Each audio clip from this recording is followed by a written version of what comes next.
We used to have creators doing nudes on Instagram, and that was allowed at the time. We're doing hundreds of millions, if not billions of views. I have never found a product that makes good AI content. For example, I prefer working with real people. Find someone that you can buy the mistakes from, someone that's done everything wrong, and just buy all their mistakes and then move on. But if you focus on the money, it doesn't actually come. And buy Lego, of course. And buy Lego.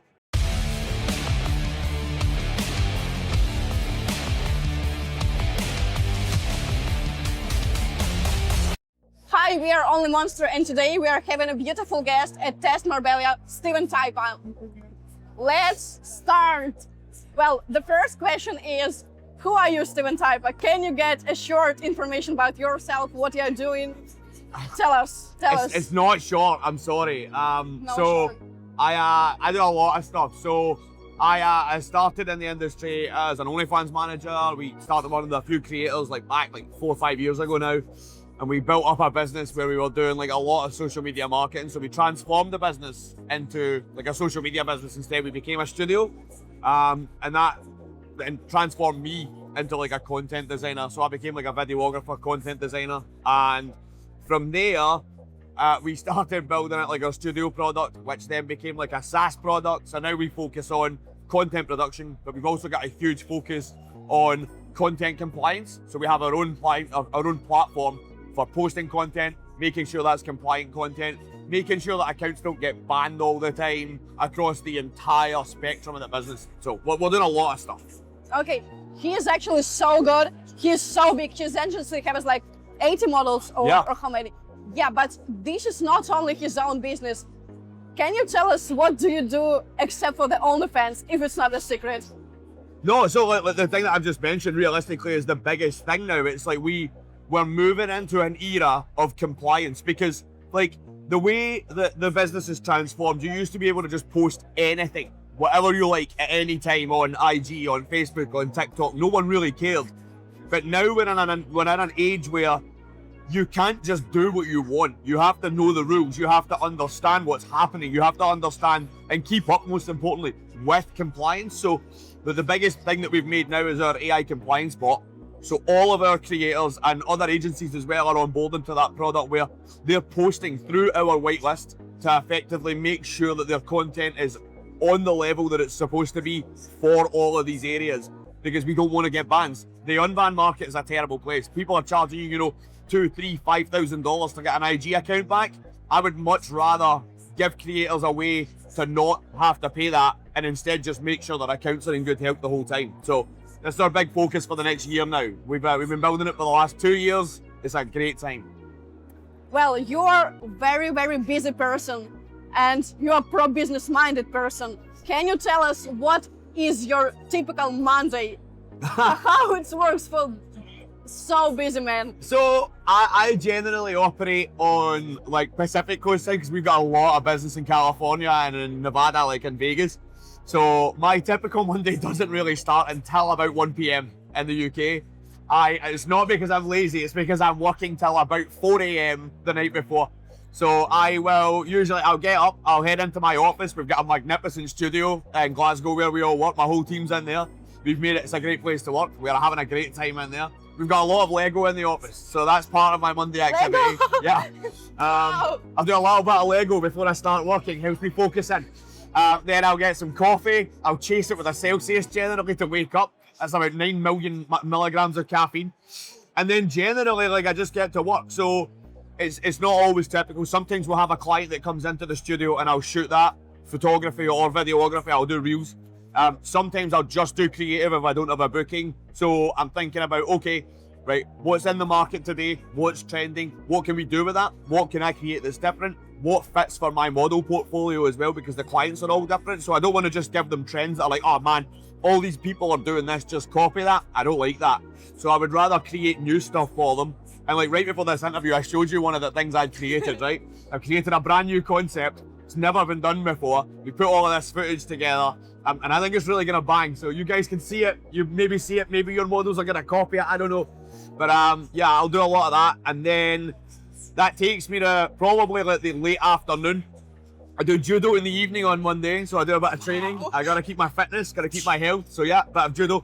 And then after the judo is done, I'll go back to work, and that's when I start interfacing with my clients, because obviously they are like, so it's like 9 p.m. now. My clients are starting to come to life because obviously that's the afternoon for the like the time difference, yeah. So that's when all my LA clients, that's like 11 a.m. noon. So I start to interface with the clients there. I'll take calls. And from there, it's just like that's it until 4 a.m. And then I go back, we're into Tuesday now, and that's it. Okay, so you just mentioned that you are good at building Lego. How you built the huge agency from 0 to 80 models? The same principle as Legos, brick, brick, brick? So, sort of, yes. So what I actually do, so I mentioned one of the other things I do is I do mentoring with one of my business partners, Dylan. And he has a huge agency also. And we came together and started a mentoring product. So we do masterminds and we teach other people how to run the business. And I get asked this question a lot. And one of the key things I think is for anyone that's looking to start in this industry, you can't do what I did because it's not then. So all the stuff we did to build the business like 3, 4, 5 years ago, none of that can be done anymore. I mentioned like TikTok is different now, IG is different. You used to be able to just post thirst traps. Like we used to have creators doing nudes on Instagram, and that was allowed at the time, right? And it was you get hundreds of thousands of followers from this. This is no longer allowed. So the main thing I say is to focus on not what people have done, but what is relevant now. And the most important thing I think is to build, you're gonna build 6 things that are repeatable and scalable. So whenever you're asking, can I do something? That's the first question. Can this even be done? Then if it can be done, ask yourself, can I do it more than once reliably? And after that, okay, if I can do it reliably, then how do I scale it? So how do I just do it for more? But I think it's not always about getting more models. It's about figuring out how you can maximize those models that you have too. You don't want to just be like, oh, let's just get 100 clients, because you might not be able to actually do anything with 100 clients. So for me, it's about looking for people you can work with. And I think for agencies, it's really important that agencies have to accept that they can't actually work with every client. There's an agency for every girl and guy in the industry, because we represent both. But there's an agency for every model, and there's a model for every agency ultimately. Like, some of them just don't fit. And I think it's really important to accept that when you find out that, all right, me and this model can't work together, we need to just move on. And that's really the foundation of the business. We were like, let's just find clients that work for us, that we can actually do stuff with. And that helped us build out. And then it's like, okay, systems. How do we enhance those systems? How do we scale those systems? How do we automate those systems? And everybody thinks you start with that. But the most important thing to start with is finding clients that are actually a good fit. Okay, and what is the key point for you to, for example, enroll model to your agency? Are you like picky agency owner in terms of like who you'd like to cooperate with? Because your agency is pretty big, so you definitely can't take everyone who wants to join your agency. So for me, yeah, like I think in the early days, I made the mistake. I was like, oh, I'll collaborate with anyone who will work with us because we're trying to get paid. And that was really not a great mentality. And I think as I've progressed on, like I work a lot in the mainstream business now. So like I work with a lot of the mainstream like actresses and actors. So like you see these guys, they're on Pornhub, they're in Brazzers, they're in Reality Kings, you know, they're on Naughty America. A lot of these clients work with our business now, but not all of them. And the reason being is, like you say, I'm not picky, but like we have what we would call an avatar, right? I have a specific type of person that I know I am good at working with. And if they meet the sort of, I don't want to say vibe check because that's the worst chat ever, but like if they meet that vibe check where it's like we are a good fit, that's what I'm looking for. So, and I'm generally looking for people that understand it's a business. That's the most important thing. So a lot of creators in the industry, they don't see it as a business. They see it as a way to make money quickly. Yeah. But this is not true. Yeah. Like it takes a significant amount of effort and throughput to make a good OF business, or indeed a good social media business holistically, because it's not just OF either. There's a whole portfolio of stuff that you really need to be effective at to be good in this business. So yeah, I'm looking for creators that are a good fit for me personally, a good fit for my team, because I work really closely with a lot of my creators. I work face to face with a lot of them and shoot them myself. And I need creators that are a good fit for me personally, for me to do good work. I need to be able to, you know, gel with that person on a very human level. Like I don't want to just productize it and bring in anyone. I want to work with genuine people that want to build genuine brands. Perfect.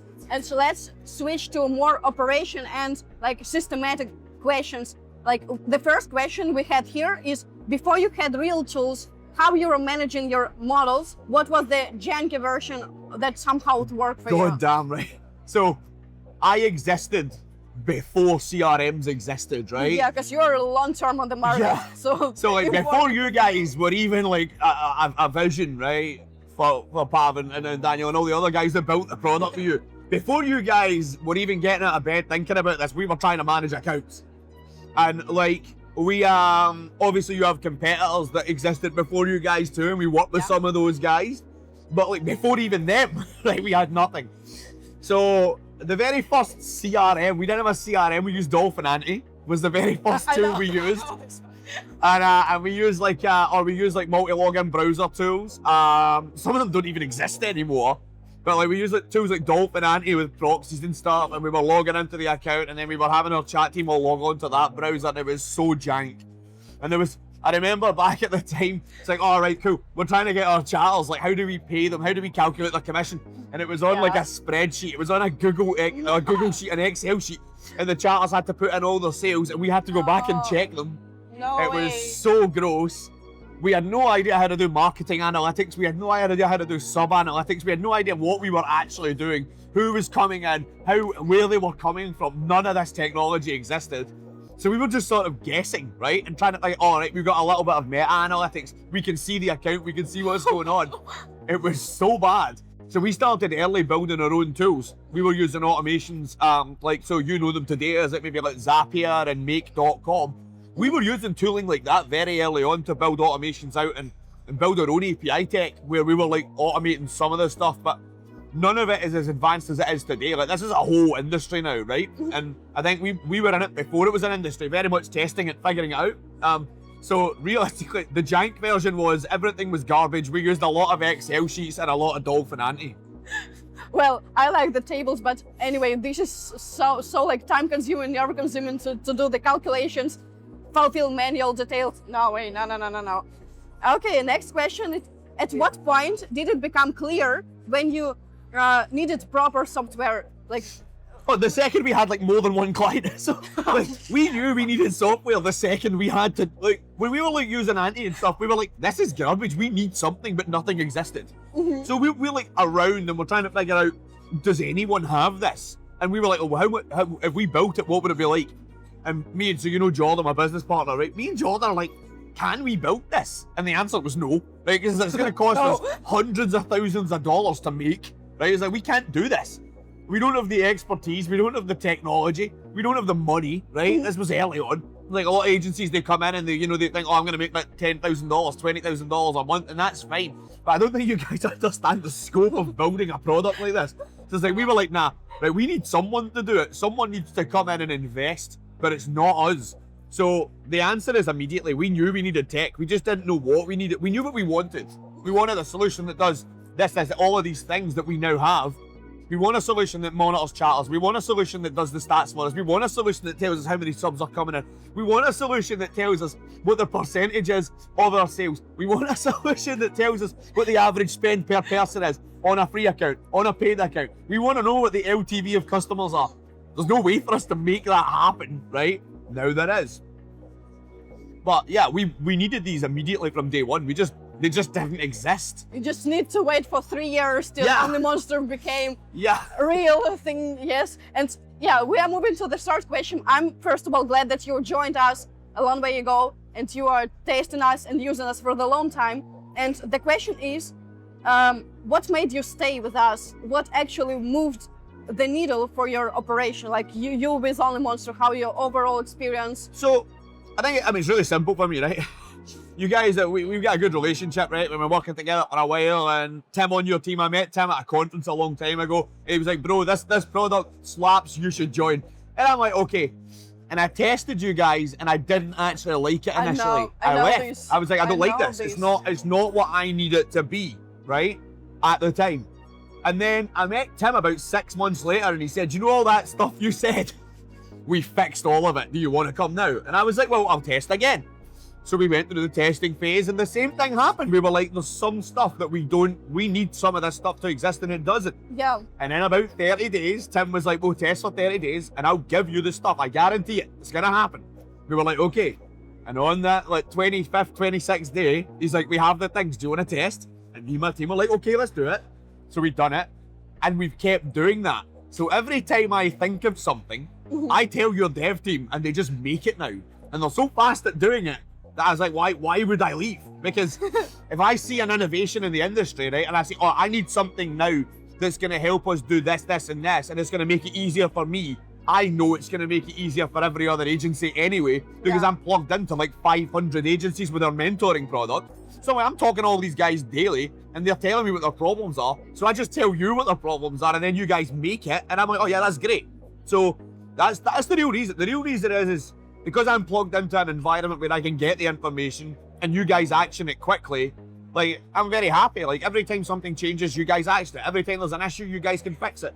Because I have no reason to not stay as long as that continues, which it is. It's a good time. It's a great time.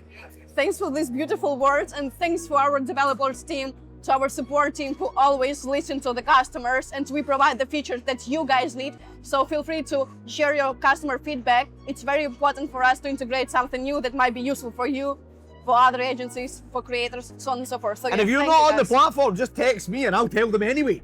I'll just tell them, bro. Yeah. Like, if you're not with them, come and ask me and I'll be like, okay, I can tell them. It's fine. Definitely can do like this. Okay, let's go to the AI and future.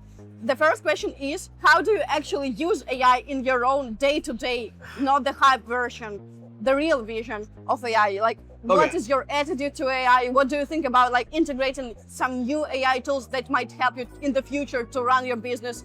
Tell me more. Okay, so I'm very pro AI, right, in certain areas. I have never found a product that makes good AI content. For example, I prefer working with real people and I prefer doing real content with real concepts that we can do. I think that AI is great if you want to run like a really sort of low tier business where like you're making content with it and it's face swaps or like you're doing clean body swaps and stuff like that. All that exists and the content's really low effort, kind of garbage in my opinion, right? That's my opinion of it. And if someone wants to come and tell me, get in my IG DMs, whatever, and tell me there's a way to do it good, I am willing to listen to you because I know there is money in it, right? And I know that it can be profitable for agencies and businesses and creators and everything else. Yeah. But I generally don't like it. I also don't like AI chatting, personally. I have never found a good product that does that, and I think that nothing will ever really replace a good sales guy on the actual chatting element, right? That being said, we operate a significant amount of AI in the back end. So in my company, I mentioned before, like we've got a posting platform. So I've seen competitors like, like Monday.com, Repurpose.io, Later.com, all these companies, they let you post on their platform. And I was like, right, that's fine, but it's not what I need it to be. So we built our own type of auto poster product. It's connected to all the major social medias. So we've got all the meta platforms. We've got Threads, Instagram, Facebook. We've got TikTok. We've got YouTube. We've got Blue Sky, Mastodon, X. We've even got Pinterest on there, right? But the important thing that we do with that product is we have an AI integration that we've built. We have our own LLM. And what it does is it interfaces with a bunch of other AI positions like Claude, Gemini, GPT-5. And it talks to all of them about compliance. And it's learned over time how to watch video, how to understand the images, and it checks against the compliance for the social media position. So if you're going to post to all 8 of them at the same time, for example, all 9 we have, you're going to post to all of them at once, it'll check your content to tell you if it's compliant or not. Yeah. Automatically, it tells the creator, don't post this, this is against the TOS, you're going to get in trouble, boom, boom, boom. So we use AI for that sort of stuff. We use it for compliance functions. We use it to scan chats when we take on new clients to figure out what has been spoken about before. This is a service that you guys offer, right? So it's like, you guys have this, we're scanning the chat to see what's in there. It's one of the beta functions right now. It's very cool, right? Or like sometimes, you can use it to do a little bit of chatting where it's like, you're using it for like translation. So if you want to do multiple languages, which is a feature you guys offer also, I'm into that sort of stuff. I don't want to do direct. I think AI is good for administrative tasks. It's good for reducing the burden on human beings. And we use it for a lot of that. We use it to check things. We use it to move things. We use it to write captions and check those. And the copywriters use a lot of AI to start the job and then they finish. But the most important thing I think is that you should use it for jobs that are administratively burdenful. I don't like it for creative jobs. I think it's offensive to me as a creative, first of all, but I don't like it for creative jobs. I don't think it's got the creative edge that a real person has. And I think if you're relying on it for you creative, you're not having a good time. So I do, we use AI for a lot of things. It manages my calendar. It manages my time. It tells me when I'm flying places. It tells me where I'm going, but like it doesn't tell me what to do. If that makes sense. Yeah. Thanks for sharing. And another question is, where do you think the OnlyFans management industry is in 5 years? I mean, it's not going anywhere, that's for certain, right? I think that we need to diversify our position and understand that there's more ways for creators to make money. We're in a very creator-driven economy now. So I talk about this in a lot of my masterminds that I do with the students and stuff. We talk about the attention economy. So, like, you know, long time ago, you had the gold economy, right, with the gold rush in like the 1800s. Then the early 1900s, the oil economy became prominent. Yeah. The oil economy is still a huge economy. It runs the world, but the attention economy is now becoming a massive position. So when I talk about the attention economy, I mean like the economics of attention, eyeballs on people, converting that to revenue. So you can get paid for views alone now, right? You could get paid just for views. You can get paid for having sponsorship deals where you sell products. You can get paid for affiliate deals where you sell something and get commission on it. You can get paid for just promoting the product on its own without actually selling it. You can monetize audiences, so you get 1 million followers. You can monetize them with OnlyFans, with fans, with all of these other positions, right? There's so many things you can do with these positions. And I think that the economy of creators and the economy of the economics of attention is going to only continue to grow. Like, I would say that the OnlyFans market, we were talking about this on a webinar the other day, the OnlyFans market is definitely maturing. It has changed. And a lot of creators are tired, right, of bad management companies and bad management practices. We've been around for long enough to know what good management looks like. I'm going to continue to deliver the best management we can for creators that want to work with us. But I understand, like, that I think that a lot of these bad management companies will die.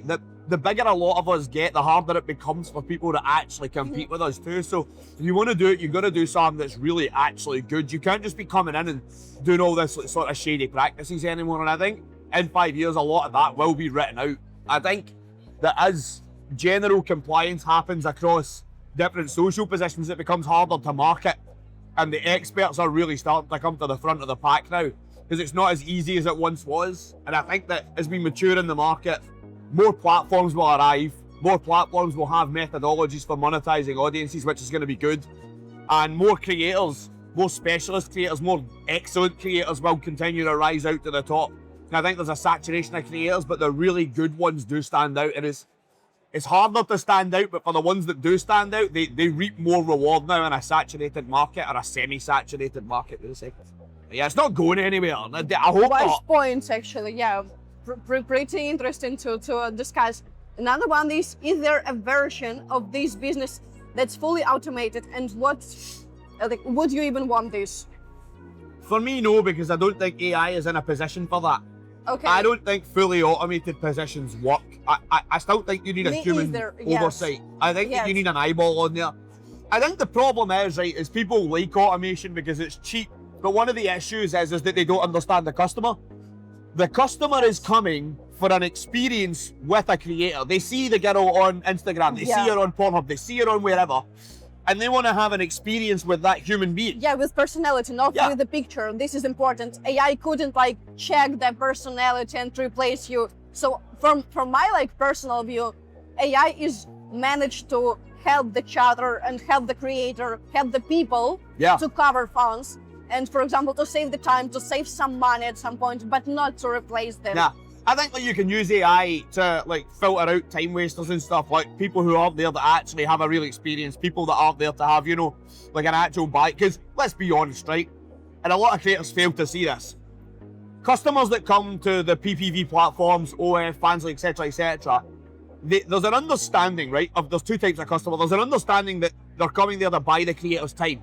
Yeah. They have to pay the creator to experience the creator on their time, because their time is the value, right? They are the product, the creator is the product, and their time is the thing they sell, right? You have to pay for the time. You can't just get it for free, okay? And then there's another type of customer that comes that thinks they can get it for free. They're sort of entitled and they don't really spend any money anyway. And I think the AI is a useful tool to potentially filter that sort of thing out relatively quickly and effectively. That being said, I think there's still value in having those little free interactions here and there to try and convert a customer, and AI can't do that well. AI is not a good salesman. at this time. It doesn't understand the intricacies of human buying, as far as I'm concerned. I've never seen it. If any of you guys watching have such a product, come and talk to me about it, because I want to see it. I am there for the day the AI can do this kind of work effectively with human oversight. But it's not today, in my opinion. Okay. And the question is, what does winning look like for you at this point? Like, the winning for you is a freedom, is a revenue, is a multiplied business, more models. Tell us. It's all of those things combined, right? Winning is not one thing, it's a multifaceted position for me, right? So more clients, but not just anyone, right? I want to work with great people, so I want to work with people that are on the up, people that actually understand the business of entertainment, the business of the business of the customer itself, monetizing those customers. I want to work with that kind of person. I do want to, winning for me is more social positioning, so I want to create more positioning on socials for more influencers, so we can collectively wield that power effectively. Because if we can have a portfolio of people that we work with and all of those people are influencing actual trends, we are doing something. I don't make bad content, right? And I don't mean that in a way. I'm not trying to brag. I'm not trying to flex. What I mean is I don't want to make bad content. I want to make good content. I want to make content that's interesting, that's engaging, that's effective, right? I want to make content that creates personality for creators so that they can actually come across as human beings rather than as like thirst trap objects, right? Yeah. I don't really like that kind of content. Yeah, like copy paste, everyone doing the same. So I do want to make content that can be copy pasted between creators, but I do want it where it's different for each creator. It's that they're bringing their own part to it, their own brand to it, their personality that shows with, exactly, right? That's winning for me. And I think, like, I mean, obviously everybody wants freedom, everybody wants revenue, right? But I think those are secondary things that come with like the doing the first part. Like, if I make good content with great people, the revenue comes. I'm not concerned about making money. I'm more concerned about doing the job well so that the money comes by default. Because the way this industry works, I don't get paid unless they get paid.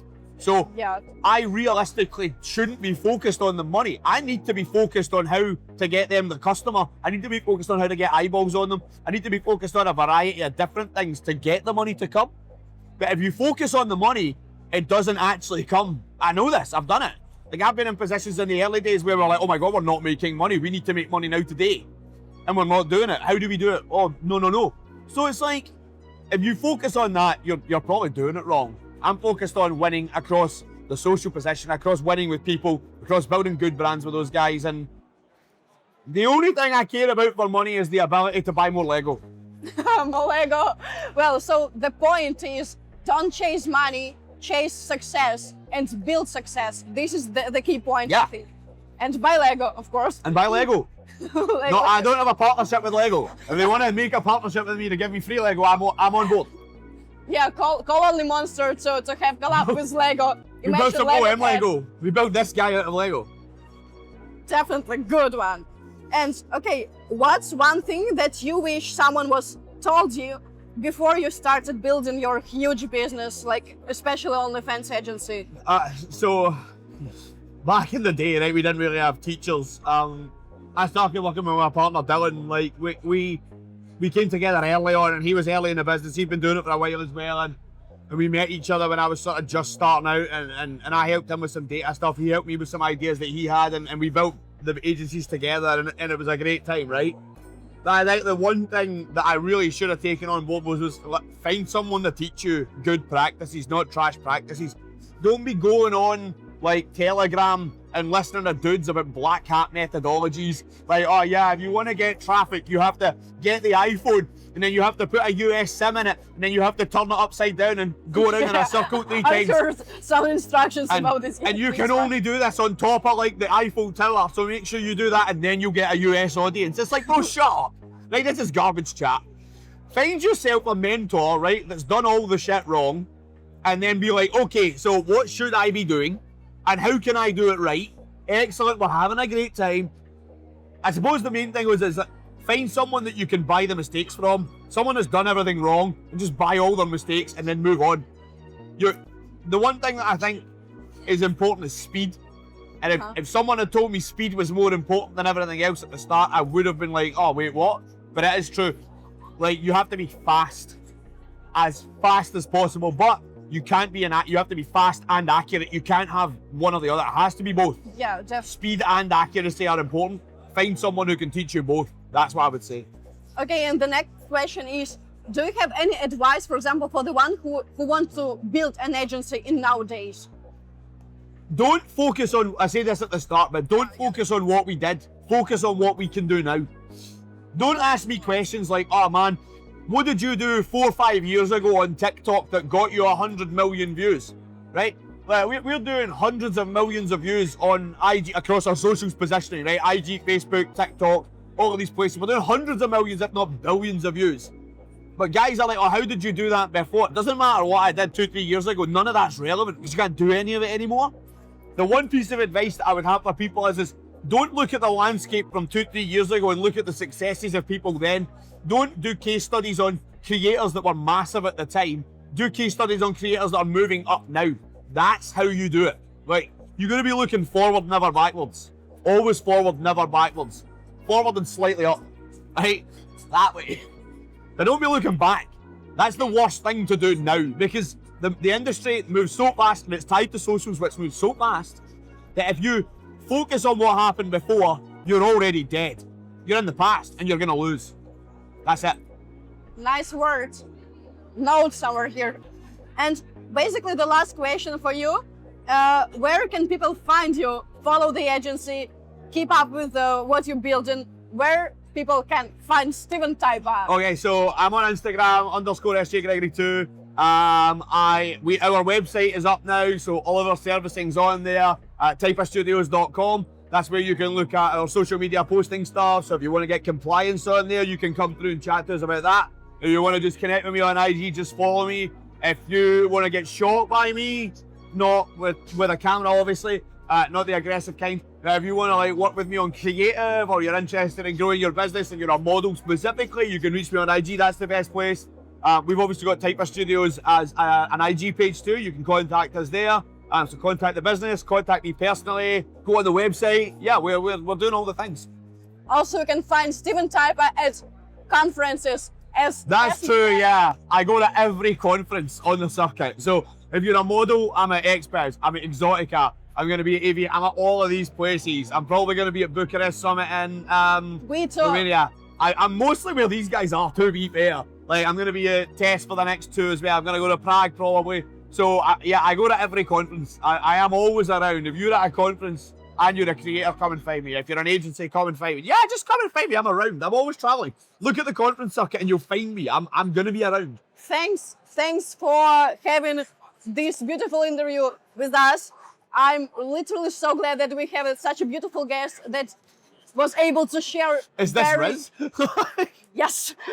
And he was able to share so many personal information about himself, about his agency that he built. And of course, I want to say goodbye for everyone. Don't forget to send some likes, subscribe, follow, leave comments. It was Anna from OnlyMonster and Steven Typa. Bye!